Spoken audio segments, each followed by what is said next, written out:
திமுகவில் உழைக்கும் மகளிர் அணிக்கு எதிர்பார்ப்புகளை நிறைவேற்ற வேண்டும். கனிமொழி எம்பி பரபரப்பு பேச்சு. கோவையில் நடந்த திமுக மகளிர் அணி கலந்தாய்வு கூட்டத்தில் கனிமொழி எம்பி சிறப்புரையாற்றினார். அப்போது அவர் பேசும்போது அணி கருத்தரங்கில் பேசிய மாவட்ட செயலாளர்கள் மற்றும் நிர்வாகிகள் மகளிர் அணியின் தேர்தல் பணி செயல்பாடுகள் குறித்து பேசினார்கள். இதெல்லாம் மனசில் வைத்துக்கொண்டு உள்ளாட்சி தேர்தலில் மட்டும் மனசில் வச்சுக்காதீங்க. வரக்கூடிய நாடாளுமன்ற தேர்தலையும் இந்த சகோதரிகளுடைய உழைப்பை மனதிலே நீங்கள் நிறுத்தி கொள்ள வேண்டும். மகளிர் அணி நிர்வாகிகளுக்கு எந்த எதிர்பார்ப்பும் இல்லை என்று எங்களை பாராட்ட வேண்டாம். உங்களுக்கு என்னென்ன எதிர்பார்ப்பு இருக்கோ அதே எதிர்பார்ப்பு இங்கே இருக்கக்கூடிய சகோதரர்களும் இருக்கிறது என்பதை நான் தெரிவித்துக் கொள்கிறேன். இதனால் சட்டமன்ற தேர்தல், நாடாளுமன்ற தேர்தல் எதிலும் எங்களை மறந்துவிட வேண்டாம். நான் இங்கு உங்களிடம் ஒரு வேண்டுகோளாக வைக்க விரும்புகிறேன். இன்று ஆண்களுக்கு நிகராக இந்த சமூகத்திலே எங்களாலும் உழைக்க முடியும், எங்களாலும் செயல்பட முடியும் என்பதுதான். ஒரு பெண்ணுக்கு கல்வி என்பது தொடர்ந்து மறுக்கப்பட்ட காலகட்டம் இருந்தது.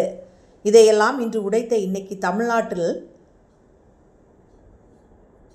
நம்முடைய முதலமைச்சர் பெருமையோடு சொல்கிறார்களே, இந்தியாவுடைய வேலைக்கு செல்லக்கூடிய மகளிர்கள் 42% தமிழ்நாட்டில் தான் இருக்கிறார்கள். ஆனால் மத்தியில் உள்ளவர்கள் புதிய கல்விக் கொள்கை என்று நமக்கு சொல்லித்தர வருகிறார்கள். புதிய கல்விக் கொள்கையில் சொல்லியிருக்காங்க இல்லையா? அதை தாண்டி நிற்கக்கூடிய மாநிலம் தமிழ்நாடு. அதைவிட தமிழ்நாட்டிலே உயர்ந்த கல்வியை தொட்டு இருக்கக்கூடிய பெண்கள் தேசிய சராசரியை விட மிக அதிகமாக இருக்கக்கூடிய மாநிலம் தமிழ்நாடு.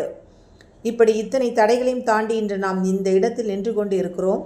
கலைஞரின் ஆட்சியில் நீட்சியாக இந்த ஆட்சியை நடத்தி கொண்டு இருக்கக்கூடிய நம்முடைய முதலமைச்சர் பெருமை மிகுந்த ஆட்சி செய்து கொண்டிருக்கிறார். இயக்கம் திராவிட முன்னேற்ற கழகம் என்ற இந்த பெருமை உங்களை அத்தனை பேர் மனதிலும் இருக்க வேண்டும். இதை தாண்டி நிறைய பேர் கேட்கலாம். ஒவ்வொரு நாளும் ஒரு பிரச்சனையை எழுப்பிட்டு இருக்காரு. பிஜேபியில் கேட்குறாங்க, இந்த முதலமைச்சர் இருக்க ஆட்சியை நடத்துகிறாரா? எப்போ பார்த்தாலும் எங்களோட சண்டைக்கு வராரு. அவருக்கு என்ன ஆசையா? நீங்கள் மொழியை பற்றி ஏன் பேசுகிறீங்க? நீங்கள் கொண்டு வந்த மொழியை திணிக்கும் பொழுது எதிர்க்காமல் தமிழர்களுடைய ஒரு தலைவனாக, தமிழர்களுடைய அமைச்சராக, தமிழர்களுடைய பிரதிநிதியை எதை எதிர்த்து நிற்க வேண்டிய கட்டாயத்திற்கு அவர் ஆளாக்கப்படுகிறார். அறிவியல் வளர்ந்து விட்டது. அந்த அறிவியலை சொல்லி தரக்கூடிய ஆட்சியாகத்தான் நம்முடைய ஆட்சி நடக்க வேண்டும் என்று நம்முடைய முதலமைச்சர் அவர்கள் நினைக்கிறார்களே தவிர, நீங்கள் திரும்ப மொழியை கொண்டு வந்து திணிப்பதை நாங்கள் ஏற்றுக்கொள்ள முடியாது. காலை எழுந்தவுடனே இப்போ எல்லோருக்கும் பழகிடுச்சு. ஃபோனை எடுத்து முதல் பார்க்குறோம், குட் மார்னிங் மெசேஜ் எல்லாம் போடுறாங்க. நானும் பார்க்குறேன். மகளிர் அணியெல்லாம் நிறைய குட் மார்னிங் மெசேஜ் வருது.